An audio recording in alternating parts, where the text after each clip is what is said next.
Le magicien d'Oz, d'après L. Frank Baum. Première partie. Un surprenant voyage. Chapitre 1. Le cyclone. Dorothée était orpheline et vivait dans la ferme de son oncle Henri et de sa tante M. Ils habitaient une minuscule maison perdue dans les vastes étendues du Kansas. À l'intérieur, il y avait une cave anticyclone pour se réfugier en cas de tempête. Dehors, la grande prairie s'étendait à perte de vue. À force d'avoir été balayée par le vent, elle était devenue toute grise. Tante M et l'oncle Henri étaient ternes comme le paysage. Dorothée aurait certainement été aussi triste qu'eux si elle n'avait pas eu Toto, son petit chien noir malicieux, pour la faire rire. Un jour, l'oncle Henri scruta le ciel et vit de gros nuages noirs et menaçants. « Un cyclone! Vite, cachons-nous! » hurla-t-il effrayé. À ces mots, tante M courut ouvrir la trappe qui conduisait à l'abri souterrain et fit signe à Dorothée de la suivre. Mais Toto, troublé par l'agitation, s'échappa des bras de la fillette. L'enfant se précipita pour le mettre en sécurité. Trop tard! Le cyclone fondait sur la maison, l'arrachant brusquement du sol. Dorothée poussa un cri d'épouvante. Apeuré, Toto se blottit dans les bras de sa maîtresse. Étrangement, la maison, tout en volant, restait immobile. Pragmatique, Dorothée en déduisit qu'il devait être dans l'œil du cyclone.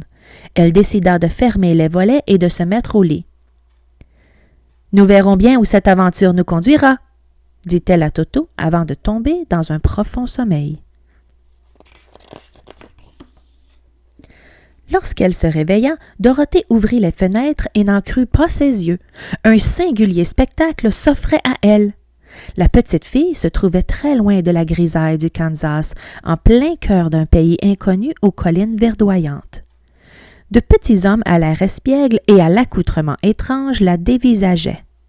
Un peu en retrait, une vieille dame, haute comme 3 pommes et coiffée d'un chapeau pointu, la regardait avec bienveillance. « Bienvenue dans la contrée des Munchkins. 1000 fois merci d'avoir tué l'infâme sorcière de l'Est !» lança l'inconnu. Dorothée demeura un instant interloquée. « Mais je n'ai tué personne, » répondit-elle. « Toi non, mais ta maison oui, » lui rétorqua la dame visiblement ravie. À sa grande surprise, la fillette constata que c'était vrai. On voyait dépasser du plancher les souliers d'argent de la sorcière écrabouillée.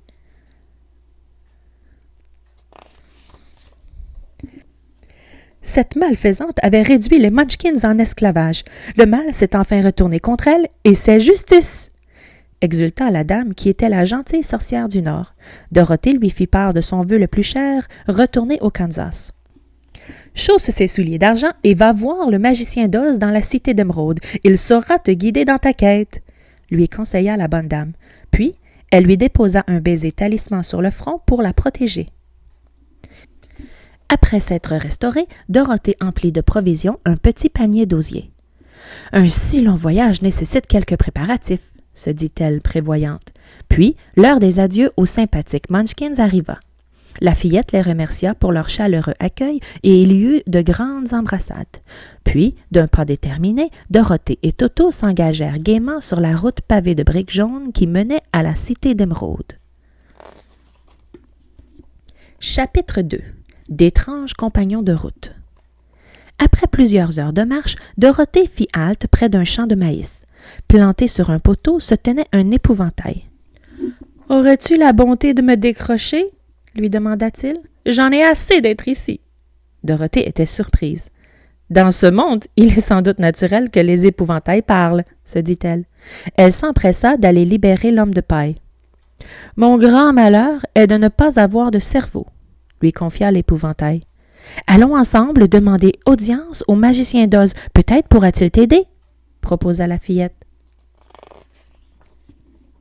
Les nouveaux amis se mirent en route et arrivèrent à l'orée d'une forêt. Alors qu'ils pénétraient dans un bosquet, ils entendirent un grincement strident. Aussi immobile qu'une statue, une hache à la main, un bûcheron de fer était figé là. « La pluie a rouillé ma vieille carcasse. Je vous en supplie, délivrez-moi » implora le malheureux. Prise de pitié, Dorothée graissa ses articulations et le bûcheron put de nouveau bouger. Comme vous avez bon cœur de m'avoir délivré, moi, je suis l'infortuné qui a perdu le sien, dit l'homme de fer. Puis il raconta son histoire.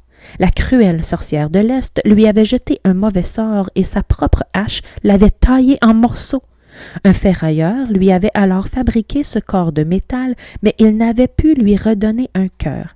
« Le magicien d'Oz pourra peut-être te porter secours. Joins-toi à nous, » proposa Dorothée. La forêt s'épaississait et les arbres prenaient d'effrayantes formes tourmentées. La petite troupe n'était pas rassurée. Soudain, un rugissement à vous glacer le sang retentit. Comme un diable sur un ressort, un lion énorme surgit d'un fourré. Aussitôt, la terrible bête se rua sur Toto. Le pauvre Toutou, terrorisé, poussa quelques jappements d'épouvante et tenta de s'enfuir. Mais le fauve se rapprochait. Dorothée, folle de rage qu'on ose menacer son petit chien, s'interposa sans se soucier du danger. Elle réprimanda sévèrement le lion. « N'as-tu pas honte de t'en prendre à plus faible que toi? » À ces mots, le lion devint tout penaud. « Pardon, je ne voulais pas lui faire du mal. Je ne suis en vérité qu'un poltron, j'ai peur de tout. » se lamenta-t-il. La fillette n'était pas rancunière. « Viens avec nous voir le magicien d'Oz, » lui conseilla-t-elle. Soudain, la forêt se clairsema. La route s'engageait dans un immense champ de coquelicots. Attiré par les couleurs éclatantes des fleurs, le groupe s'élança avec insouciance pour les respirer. Or, le parfum conjugué des milliers de fleurs s'avéra être un redoutable poison. La pauvre Dorothée tomba inanimée.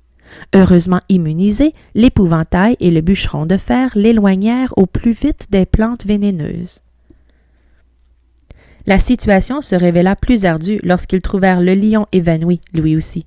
« Il est trop lourd, impossible de le transporter !» s'écria l'épouvantail. À cet instant, une souris surgit.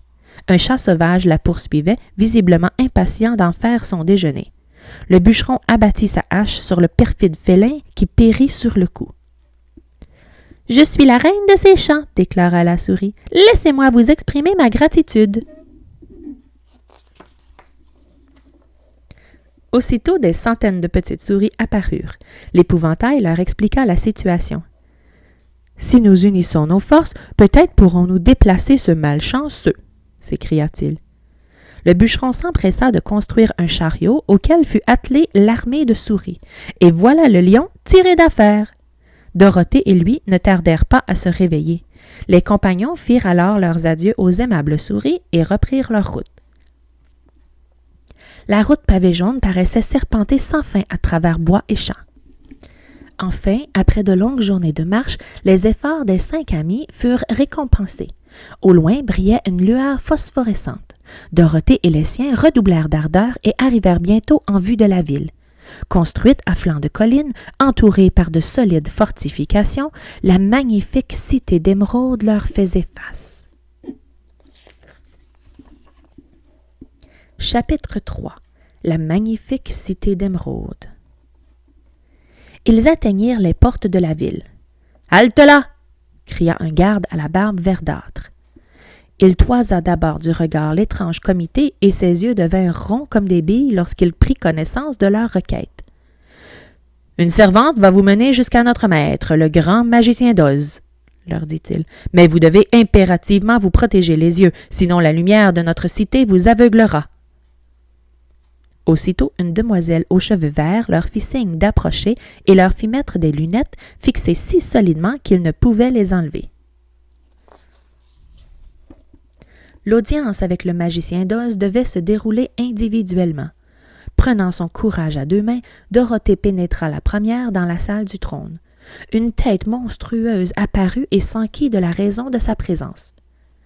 « J'aimerais rentrer à la ferme d'oncle Henri et de tante M, » bredouilla la fillette. « Tue l'odieuse sorcière de l'Ouest et je te ramènerai au Kansas, » gronda le magicien. Le visage défait, la fillette rejoignit ses amis.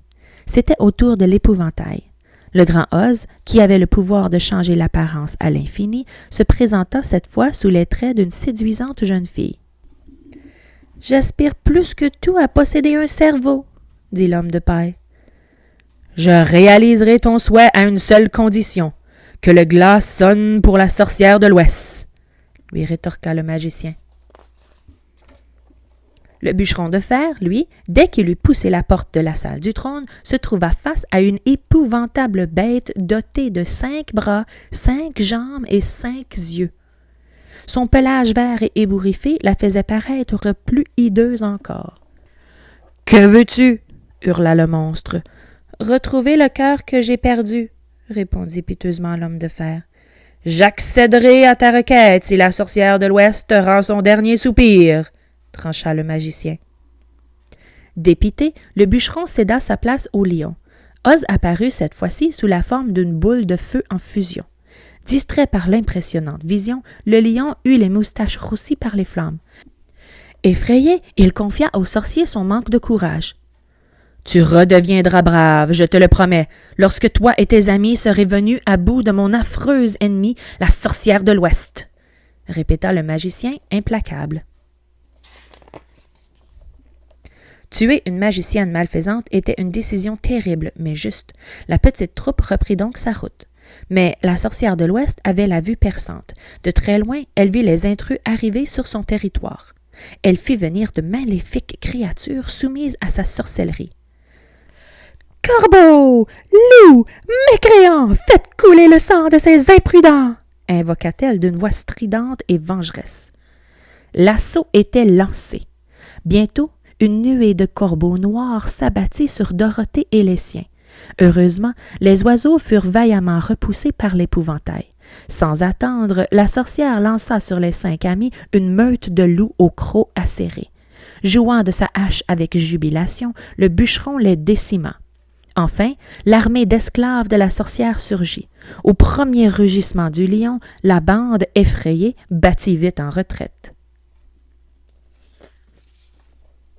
La sorcière était en rage. « Ils l'auront bien cherché !»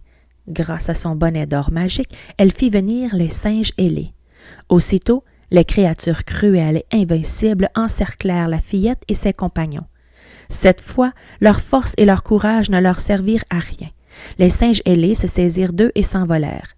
De là-haut, ils jetèrent au sol sans ménagement l'épouvantail et le bûcheron. Tous deux gisaient disloqués sous les yeux incrédules de leurs compagnons.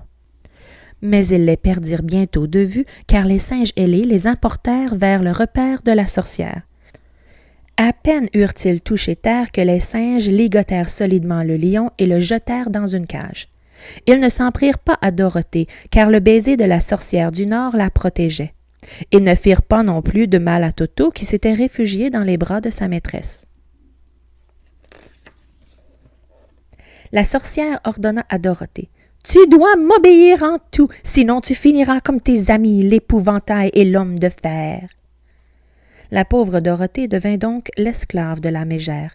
Cependant, elle réussit à dérober de la nourriture pour alimenter le malheureux lion prisonnier. La sorcière convoitait les chaussures d'argent de Dorothée, car elles étaient magiques. Mais la fillette, qui adorait ses jolis souliers, ne les quittait jamais, sauf pour dormir ou se laver. Or, la sorcière, qui avait peur du noir et de l'eau, n'osait les prendre. Alors, elle imagina un stratagème. Elle posa une planche invisible devant Dorothée qui trébucha, perdant une chaussure dont la sorcière s'empara aussitôt. Mais la petite, furieuse, jeta à la tête de la sorcière la bassine d'eau qu'elle transportait. Surprise! La sorcière se mit à fondre. Bientôt, il n'en resta rien. Dorothée avait involontairement trouvé le moyen de s'en débarrasser. Dorothée, soulagée, remit son soulier et courut libérer le lion. Ils partirent immédiatement à la recherche de l'épouvantail et du bûcheron. Peut-être était-il encore temps de les remettre sur pied? Deuxième partie. Un parcours périlleux. Chapitre 4. Le magicien d'Oz démasqué. En tuant la cruelle sorcière de l'Ouest, Dorothée avait libéré de son joug tyrannique le peuple des Winkies. Ils voulurent à tout prix la remercier. « L'épouvantail et le bûcheron sont en piteux état. Pouvez-vous faire quelque chose? » demanda la fillette. « Nos rempailleurs et nos ferrailleurs vont s'occuper d'eux, » répondirent gaiement les Winkies. Les 2 malheureux blessés furent réparés en un tournement. Dorothée se coiffa du bonnet d'or de la sorcière et les 5 compagnons repartirent porter la bonne nouvelle au magicien d'Oz. Mais la route pavée de briques jaunes avait disparu. Comment, dans ces conditions, retrouver la cité d'Émeraude? « Faisons appel à la reine des souris, » proposa Dorothée. Comme par magie, celle-ci apparut. « Ton bonnet d'or détient le pouvoir de convoquer les singes ailés. Fais donc appel à eux, » lui conseilla la souveraine. L'épouvantail et le bûcheron de fer n'étaient pas tranquilles à l'idée de retrouver les singes. « Ils obéissaient à la sorcière de l'Ouest, » les rassura Dorothée. « Cette fois, ils ne vous feront pas de mal. » Elle prit donc le risque d'appeler les créatures. « Quels sont tes ordres, maîtresse? » demanda leur chef. « Emmenez-nous à la cité d'Émeraude, » commanda Dorothée. Les singes s'exécutèrent et emportèrent les 5 amis dans les airs. Le voyage fut paisible et rapide. Bientôt, la resplendissante forteresse d'Oz apparut à l'horizon. Le gardien à la barbe verte était une fois encore là pour les accueillir. On leur fit de nouveau porter les lunettes spéciales. Mais à leur grande surprise, aucun signe du magicien. Les jours passèrent. L'attente devenait insupportable. Un matin, une voix se fit enfin entendre. « Que voulez-vous, ô puissant et magnifique magicien d'Oz? » La voix venait de partout et de nulle part. Dorothée et l'épouvantail firent le tour de la salle du trône. Il n'y avait personne. « Nous avons tué la sorcière de l'Ouest. Vous devez tenir vos promesses. » La voix continua. « Quelle promesse? » Dorothée était maintenant très fâchée. « Vous avez promis un cerveau à l'épouvantail, un cœur au bûcheron de fer, du courage au lion, et moi, vous devez me ramener au Kansas. » Personne ne répondit. Enragée, Dorothée et ses compagnons cherchèrent de plus belle. Grâce à son flair, ce fut finalement Toto qui débusqua le magicien caché derrière un miroir. Les 5 amis étaient sidérés. Le sorcier ne ressemblait en rien à la tête gigantesque qu'avait vue Dorothée. Il n'avait pas plus l'apparence de la séduisante demoiselle, ni de la bête féroce, encore moins du soleil ardent rencontré par l'épouvantail, le bûcheron et le lion. Devant eux, l'air piteux, se tenait un minuscule vieillard chauve et ridé. « Je vous en prie, ne me faites pas de mal, » bredouilla le petit homme. « Mais qui êtes-vous? » s'enquit Dorothée. « Je ne suis qu'un charlatan, » avoua le vieillard. « J'ai appris la magie dans un cirque. J'étais monté en ballon et le vent m'a emporté ici. Me voyant arriver par les airs, les habitants de la cité m'ont pris pour un sorcier et m'ont élu roi. Si vous ne me trahissez pas auprès de mes sujets, je tenterai d'accéder à vos requêtes. » Chapitre 5. Le temps des récompenses. Les 5 amis n'avaient rien à perdre. Aussitôt acceptèrent-ils le marché. Le lendemain, Oz remit un petit coussin piqué d'épingles à l'épouvantail. Et il crut si fort qu'il s'agissait d'un cerveau que les idées fusèrent dans sa tête. Puis, le magicien fit donc un cœur en tissu au bûcheron. L'étoffe était si douce que l'homme de fer s'attendrit et crut l'entendre battre la chamade. Quant au lion, le sorcier lui concocta une boisson à base de courage. D'abord sceptique, l'animal avala le breuvage. Croyant dur comme faire boire un vrai remède, il en oublia sa peur. Dorothée était heureuse de voir ses amis jouir de leurs nouveaux attributs. Mais elle pleura à chaudes larmes en pensant à son triste sort. Oz la consola. « Ne désespère pas, tu es arrivé par les airs, tu repartiras de même. Je vais construire une montgolfière. » Quelques jours plus tard, l'engin était prêt. Oz dit à Dorothée. « Lorsque j'étais un jeune homme, j'habitais tout près du Kansas. J'ai décidé de rentrer au pays avec toi. » Avant de partir, le magicien déclara l'épouvantail roi de la cité d'Émeraude à sa place. Dorothée fit de tendres adieux à ses compagnons de route. Mais au moment de monter à bord, plus de Toto. Le petit chien avait filé comme une flèche à la poursuite d'un chaton qui passait. Dorothée se précipita pour le rattraper et voulut grimper avec lui dans le ballon. Mais soudain, les câbles qui tenaient la montgolfière se rompirent. Le ballon s'envola. « Reviens !» supplia Dorothée. Mais le magicien cria. « Désolé, je ne sais pas comment m'arrêter. Au revoir !» Et il s'envola seul pour le Kansas. Dorothée réprimanda sévèrement Toto pour lui avoir désobéi. Mais cela ne changeait rien. Elle se retrouvait de nouveau sans aucun moyen pour retourner chez elle. La voyant toute triste, le bûcheron de fer sentit des larmes lui monter aux yeux. Le cœur donné par Oz faisait son effet. Galvanisé par son nouveau cerveau, l'épouvantail se mit à réfléchir. « J'ai une idée, dit-il. Pourquoi ne recourrais-tu pas au service des singes ailés? » Une lueur d'espoir éclaira le regard de la fillette et elle se dépêcha d'enfiler le bonnet d'or. Aussitôt, les singes apparurent. « Nous n'avons pas le pouvoir de te ramener au Kansas, » dit leur chef, « mais Glinda, l'aimable sorcière du Sud, pourra peut-être t'aider. » Chapitre 6. Retour au Kansas. Hors de question de laisser Dorothée et Toto affronter seuls cette ultime épreuve. Après une bonne nuit de sommeil, la petite troupe mit cap vers le sud. Bientôt, les 5 amis pénétrèrent dans une forêt obscure. Des grincements sourds résonnaient tout autour d'eux, comme si les arbres échangeaient quelques plans machiavéliques. « Par ma hache, cette forêt est enchantée !» s'exclama le bûcheron. Aussitôt, une branche s'entoura autour du pauvre Toto. Mais l'homme de fer la trancha net et ils purent se frayer un chemin jusqu'à une clairière. Là, ils se retrouvèrent nez à nez avec toute une assemblée d'animaux.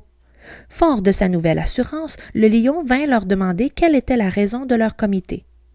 « Une araignée géante à l'appétit vorace terrorise notre forêt, » dit un ours. Il examina son vis-à-vis avec intérêt et ajouta. « Toi qui es si grand, si fort, si valeureux, peux-tu nous aider à terrasser ce monstre? » Encouragé par cette preuve de confiance, le lion accepta. Le félin livra une terrible bataille contre l'hideuse créature. Après un combat acharné, l'araignée rendit son dernier soupir. La foule applaudit le lion à tout rompre. À l'unanimité, les animaux demandèrent au vaillant lion de devenir leur roi. « J'endosserai cette responsabilité avec joie. J'aime cette forêt et je la gouvernerai, » promit le lion. « Mais je dois d'abord accompagner Dorothée chez Glinda, la sorcière du Sud. » Au prix d'une marche épuisante, ils arrivèrent enfin au terme de leur voyage. Glinda les accueillit à bras ouverts. La bonne sorcière se déclara prête à aider Dorothée. Elle la pria de lui remettre le bonnet d'or. « Grâce à cet objet, j'invoquerai les singes ailés afin qu'ils renvoient tes amis là où est leur destinée, » expliqua-t-elle à la fillette. Les 5 compagnons de route pleurèrent sincèrement et se séparèrent le cœur gros. Puis, Glinda se pencha à l'oreille de Dorothée et lui révéla le fin mot de l'histoire. « Tu as depuis le début de ton voyage le moyen de rentrer chez toi. » La fillette baissa les yeux et vit ses souliers d'argent étinceler. « Fais claquer 3 fois tes talons et tu seras de nouveau au Kansas, » lui dit alors Glinda. Dorothée remercia affectueusement la sorcière. Elle prit Toto dans ses bras et ferma les yeux. Puis elle claqua les talons 1 fois, 2 fois, 3 fois. Lorsqu'elle rouvrit les yeux, Dorothée était assise par terre sur l'herbe jaunie et Toto courait en aboyant de joie vers la maison d'oncle Henri et de tante M.